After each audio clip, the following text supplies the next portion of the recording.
เดี๋ยวบุถึงมองแม่เรียบร้อยแล้วนี่พี่น้องเลยใช้ยังอยู่พี่น้องเลย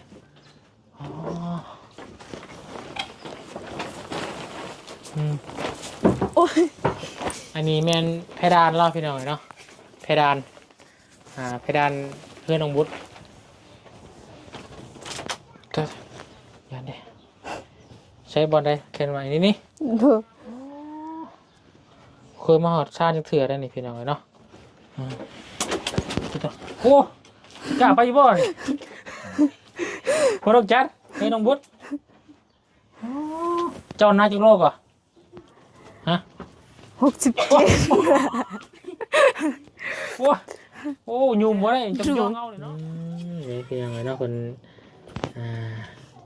แกงเองกับมือ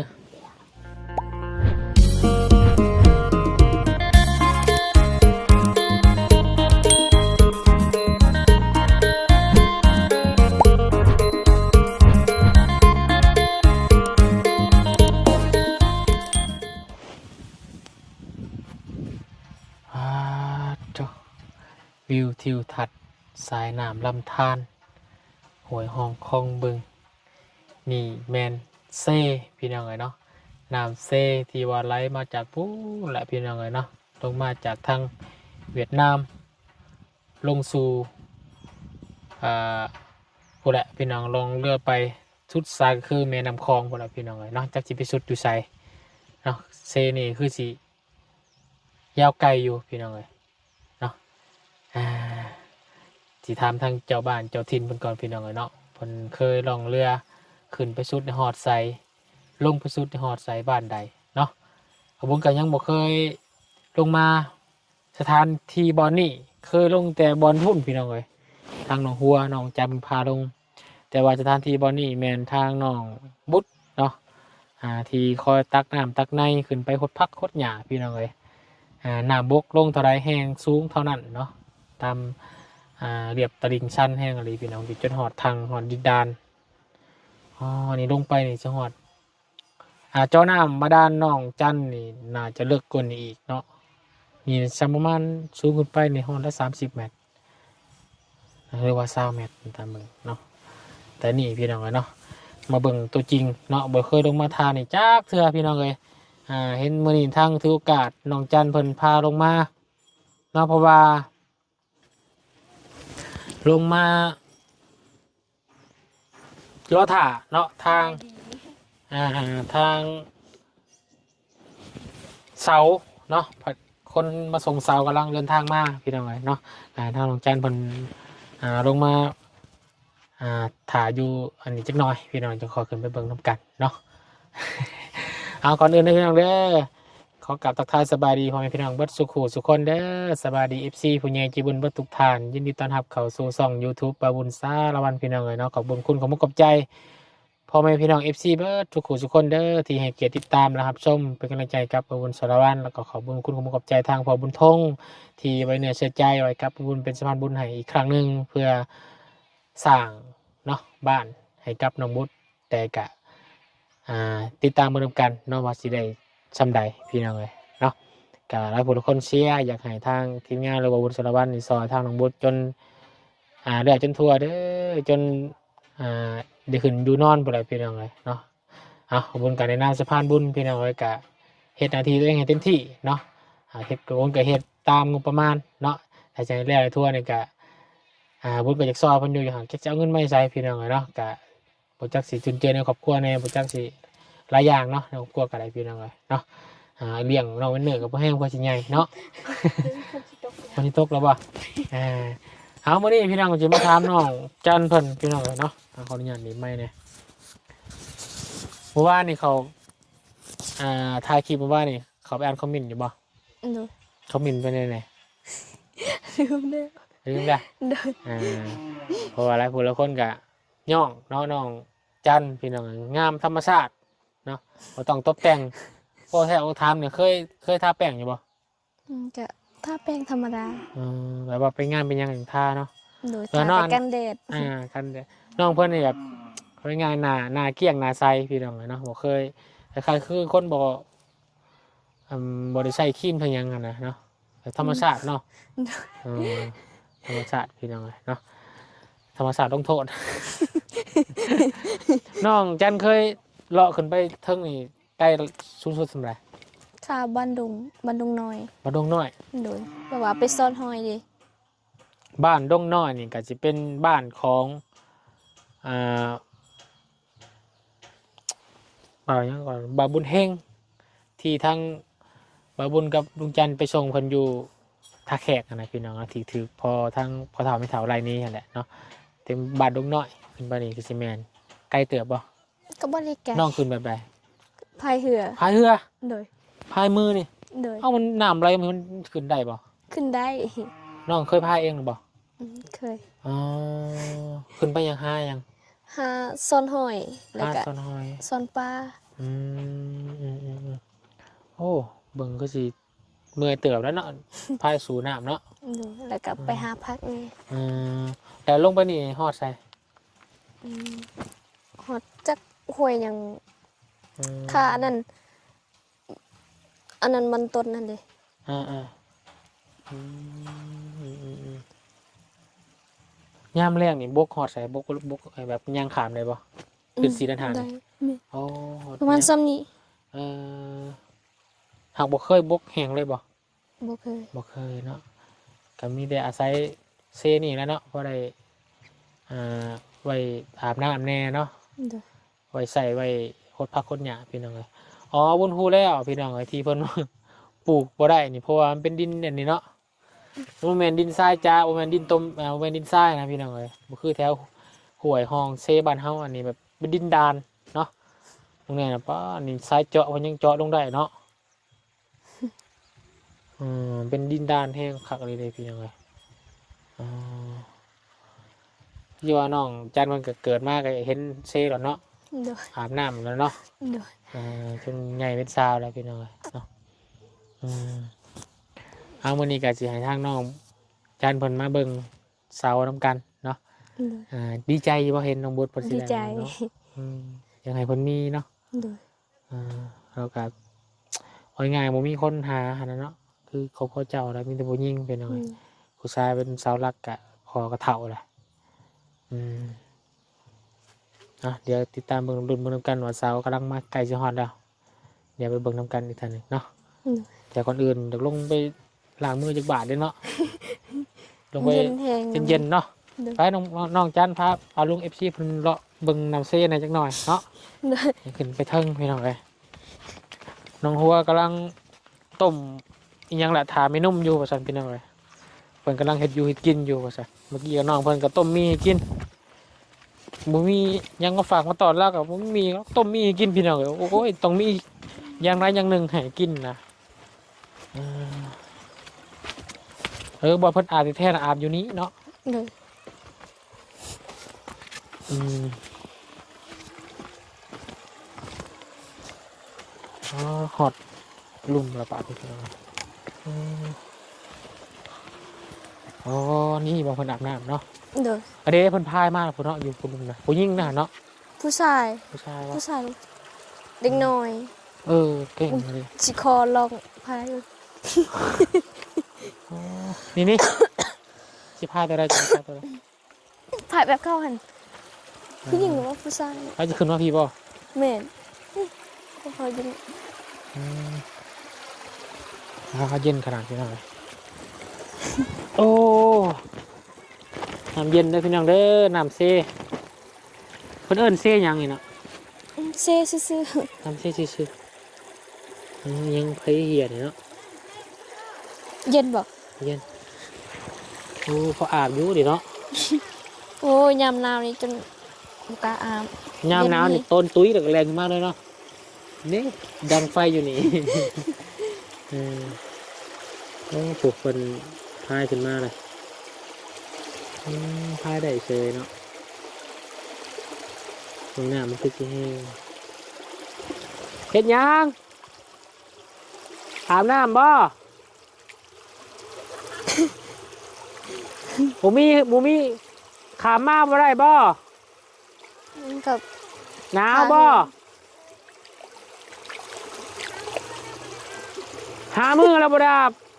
อ้าวโธ่หามือบ่ดาบน้ำพี่น้องเลย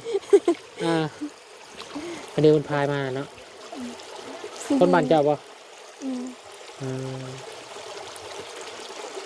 จังมือใส่ผ้าลองจะลงเรือก่อนหาจากเสี่ยงไงย่านตกน้ำหรือโทรศัพท์เปียกเนาะถ่ายกล่องอยู่ดีว่าโทรศัพท์ตกพร้อมกันนะเพราะแห้ง คนนั้นคนที่อายเห็ดใส่ไฟเราขาดดิ เออตัวที่เฮ็ดสายไฟเราขาดนะแม่แล้วบ่นะลูกแล้วบ่ เลย อ๋อที่เราพัดเข่าวันเนาะกระจวดอยู่ในพายกันเนาะเขาจะขำตัวเนี่ยเนาะ บ้านเราก็อยู่นี่แต่ว่านั้นเราเอาผัวบ้าน อ๋อ บ้านเราใกล้ๆกับเพื่อนสเตย์กันดิเพื่อนแม่เรา อ๋อ เราเอาผัวอยู่ เอาพวกบ้านเดียวกัน แม่แม่สเตย์กับบ้านนี้ เอาผัวบ้านเดียวกัน เฮ็ดบ่ขึ้นล่ะก็ต้องใส่แห้งเลยพี่น้อง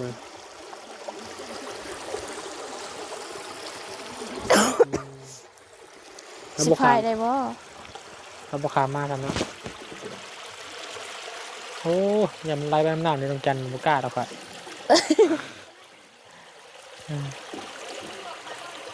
โอ้พี่น้องไอ้คนกำลังพายมาอยู่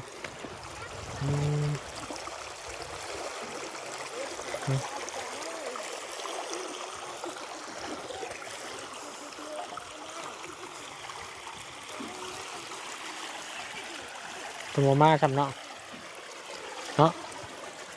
ไปขึ้นพาน้องบุ๊ดเสร็จปะ เดี๋ยว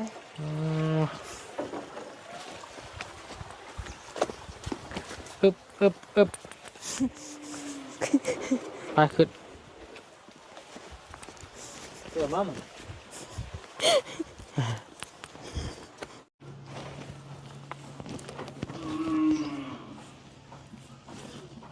ผู้สมอยสิมีแต่ดิพี่น้องน้องโบ๊ท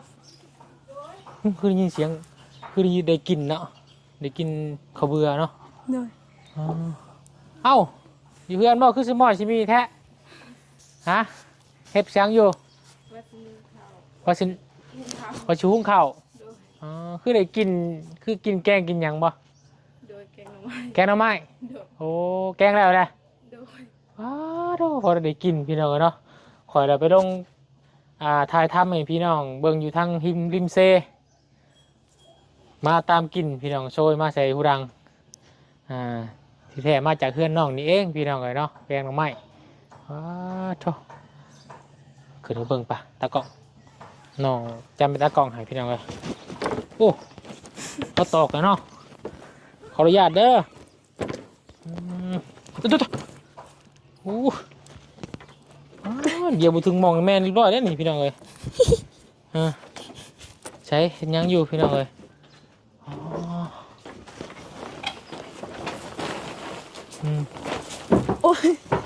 อันนี้แมนเพดานเล่าพี่น้องเลยเนาะเพดานเพดานเพื่อนน้องบุ๊ดสบายดีโอ้ยถ้าเห็ดยังเกาะแกงหน่อไม้แกงแล้วแหละสีหุ้งข้าวต่อไปนี่เอามีหมอใช่ปะมีหมอหุ้งข้าวใช่ปะ บ่มีแต่หมอเขาเฮ็ดกิน อ๋อหมอแกงนะ เด้อ หมอแกงน่ะสีหุ้งไปนี่ เด้อ อ๋อหุ้งไปนั่นก็ได้คือกันเนาะ เด้อ ใช้แกงหน่อไม้อยู่ใช้เบิ่งฮะเบิ่งก่อนพี่น้องเลยก็อย่าเด้ใช้บอลได้แกงหน่อไม้นี่ เด้อ เคยมาหอดชาติเถื่อได้นี่พี่น้องเลยเนาะโอ้กล้าไปบ่นี่พอต้องจัดให้น้องบุ๊ดเจ้าหน้าจุโลกอ่ะฮะ 67 โอ้ยุ่มบ่ได้จังย่องเอาเลยเนาะ เด้อ โอ้จะไปแล้วนี่รุ่นลุงเฮิมมาเนี่ยบ่ได้แน่นอนลุงเฮิมเบาลี่นี่เรียบร้อยนี่อันนี้ก็ยังบ่ได้ทำปลายุ่มเรียบร้อยเนาะ เด้อ โอ้แบบว่าถ้าว่าหนึ่งข้าวหนึ่งน้ำนี่บ่ต้องอยู่จึงนะเนาะ เด้อ มาจูพื้นจะพาแล้วก็ยางออกเลยเนาะ เด้อ อ๋อพี่น้องเอ้ยโอ้มันสิหักก็ได้น้องโบ๊ท ปิดเพดานเรากับพี่น้องตอนนี้ไฟมันลวกแค่นี้หน่อยเนาะ โดย อืมใช้แกงน้ำใหม่นี่ โดย ใช้เบิ่งเบิ่งค่ะมาซิมแกงน้ำใหม่แบบหวาดเสียวด้วยพี่น้องเด้อ มันบ่มันแซ่บ มันบ่แซ่บ โดย นี่พี่น้องเนาะคนอ่าแกงเองกับมือนึกก็หอมอยู่ได้แหละหอมเลย สิเบิ่ง ใช้บ่วงบ่ผมกำลังแกงน้ำใหม่แล้วชีวุ้งเข่าต่อบาดเนี่ย เคยยังบ่เคยสิดูสิมี บ่มันบ่เคยบ่อะไรจังหน่อยสิทำกันพี่น้องสิสู่น้องจันได้บ่ได้มา สมุทรแซ่บกว่า ดูแซ่บกว่าป่ะ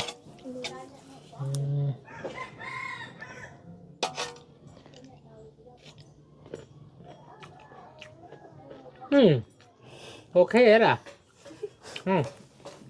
ครับน่าลองชิมลองจัน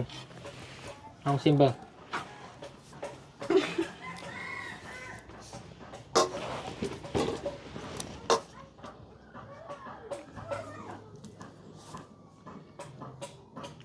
แซ่บ ได้อยู่เนาะโอเคถึงว่าบวกถึงขนาดขี้เล่ขี้ไล่พี่น้องเลยแม่นบ่แกงเองนี่ โดย แม่นพ่อเอายักษ์ บ่ แกงเองพี่น้องเลยคักๆจ้ะ มาตึก เดี๋ยวมื้อหน้าจะมากินน้ำมื้อนี้กินหมี่มาแล้วเนาะเพื่อนน้องจันพี่น้องเลยกินหมี่มาแล้วหุงข้าวไปแล้วจังหุงข้าวให้พ่อก็ได้เด้อ โดย หุงสมอตัวได้ใจชูงนะนี่ เอาหมอตัวซุมบ่เพิ่งเอามาให้ ที่ลำจัง นะ เดี๋ยวมันตกแน่นอนเนาะ อืม อยู่กัน3 คนนี่บ่รอดเขาว่าเนาะ โดย มีลงนี่ลงเลยลุมพอได้น้องจันเนาะพี่น้องน้องลีให้พี่น้องเบิ่งอันนี้แมนสถานที่ดังฟืนดังไฟหรือว่าเฮือนครัวของน้องบุษบาพี่น้องเลยแบบหวาดเสียวเนาะระแวงแกงหน่อยไปน้ำ1 เข่าไปน้ำหรือบ่หรือว่าต้องระแวงเนาะตกลุมพี่น้องโอ้ยมีบ่คือมีเคยลมปองอยู่บ่มีเคยหักอยู่บ่น้องบุษ เคยบ่ โดย อ๋อแบบว่าแบบว่ากำลังมาเข่าแล้วก็สิมา1นี่เคยบ่แบบลมปองเข่าเฮียเคยบ่ โดย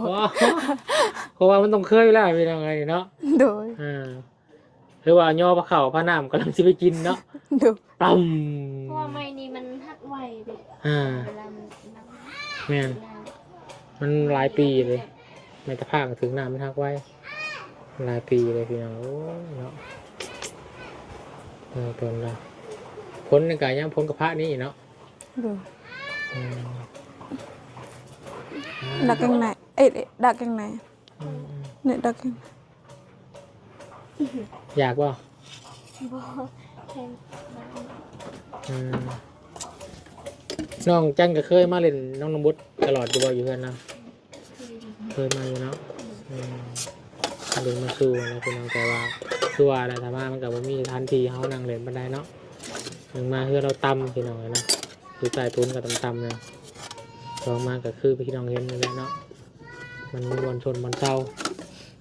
ก็มีแต่น้องบุตรเป็นไปอาศัยนอนเพื่อนนอกเนาะยังค่ำคืนมีหมู่เพื่อนกันพี่น้องเลยพอบ่เหงาเคยเก็บผักขึ้นมากินแล้วบ่ใหญ่แล้วบ่ ยัง ยังอยู่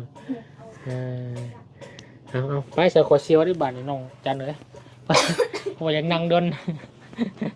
โอ้ยันลุ่มแต่ว่าทำไมแป้นตัวนี้ยังใส่ได้อยุทธ์นะเบิ่งเนาะถ้าสิรีทอนเฮือนลากเอาไว้เฮ็ดปูซ่านลงไปก็ได้ในเฮือนก็ว่าซ่านยังว่าเสียวอยู่แล้วเนาะ โดย ออกไปมองหน่อยแห้งกระเต็กเนาะแห้งนักกว่าอยู่ซ่านอีกพี่น้องเลยคือมีใหม่พายเฮือมเจ้าก็มีเฮือป่ะ มี เฮือเป็นของตัวเองนี่ป่ะ โดยเพื่อเขาเฮ็ดเอง เฮือเฮ็ดเองเนาะ โดย จะไปลองพายดิ เนาะมือหนาเนาะมือหนายังพายน้องจันพาลุยนำเซ่พี่น้องเลยให้ยังไงนี่ตักเปล่า โดย โ อ๋อตกปลาใหญ่เลยเนาะยังอยู่เนาะ โดยปานใน อ๋อปลาในปลาหยังเนาะ โดย มองบ่เนี่ยนะ โดย อ๋อตัวใช่ได้อยู่บ่มอง มันใส่บ่ได้ เออสรุปนอนกันอยู่นี่3 คนบ่4 คนบ่ 2 คน 2 คน โดย พ่อกับน้องน้อยนะ โดย น้องผู้ชายไปนอนใช่จ้ะ นอนทันหมู่ นอนฮันหมู โดย มีแต่ลูกๆนี่ไปใช้นอนฮันหมูพี่น้องเลยหมูเนี่ยแบบพี่น้องกันจริงๆเนาะคือเจ้าก็น้องบุน้องหัวแล้วเนาะ โดย แต่เป็นหมูหักแพงกันเนาะมีน้ำใจแบบกระเบิงแย่งกันอะไรพี่น้องอ่าเอาอดใจรอถ่าเดินน้องบุตรเด้อ โดย มันนี่ก็กำลังรอเสาอยู่เราเพิ่งกำลังเดินทางมา โดย เดี๋ยวเบิ่งน้ำกันพี่น้องเลยพอจะได้สำได้เมื่อหน่าจะมาลองกินฝีมือน้องบุตรมาแกงน้ำใหม่ให้กินอีกเจ้าไปหาเองบ่ โดย ได้มากพอได้แกงกินเนาะ โดย น้ำใหม่ย่ำเนี่ยอยากแซ่บอยู่เลยเนาะเพราะมันจะเบิดเลยเด้ โดย เอาบ่มีลายมันอยากแซ่บรวดพี่น้องเลยเนาะเอามีแต่รอถ่าก่อนจังหน่อยเนาะ โดย จังหน่อยคนสาวคนมาเนาะ โดย จะรุนเบิ่งน้ำกันอีกเท่านึงเนาะเอาอยู่ดีไม่แห้งสบายดีสบายดี สบาย สบายดีขอบใจน้องจันหลายๆเด้อที่มาคอยแนะนำแล้วก็ให้คำปรึกษาเป็นอุ๊ยยังขอยขึ้นหมักยางไว้เนาะเป็นตกจังเนาะ จะมือได้สิฮัก เนาะจะมืออะไรเด้อสิฮักนี่า มือนั้นเขาตกแต่นั้น ว่า โดย ไผตก เฮานี่ เออ บ่เพิ่งไต้คลิปมือนั้น ไผถ่าย บ่เพิ่ง เอาเพิ่ง โดย ตกดิ โดย อ๋อนี่พี่น้องเลยอันตรายอยู่ เป็นตุ่ม อ่า สับเลย น้องบุญนะ โดย ตกบน อ๋อขาจนซ้ำเลย โดย อ๋ออันตรายได้คอยไปได้พี่น้องเนาะคะแนนแต่บ่มีเด็กน้อยมีแต่น้องนะกับคะแนนอยู่แล้วก็ใหญ่แล้วพี่น้องเป็นหนูจักความหนูจักการระวังเลยกว่าสำนองวินเนอร์อันตรายอยู่นี่ ทุกคนบอกว่า ยืมง้อมแง้มเลยแหละเจ้ากันเนาะบ่ได้ไปใช้เนาะ โดย อืมอืมน้องเรือนอยู่ซ่านพี่น้องเราก็ได้ไปทางใดเนาะเปิงเผาสวนพักแล้วนี่แหละนี่เนาะ โอ้ยไปจ้ะโอเคบ๊ายบายบ๊ายบายบายบายบายโอ้ยขาสั่นหยอกลงมาพี่น้องเลยเนาะไปข้างคอมากระเบิดเนี่ยอืมเดี๋ยวน้องจันกับรอถ่ายน้ำกันไปเด้อ โดย เบิ่งเสาน้ำกันพี่น้องเลยเอาเนาะนี่ก็ห่อผลปอกกันไหมพักเราพี่น้องเลย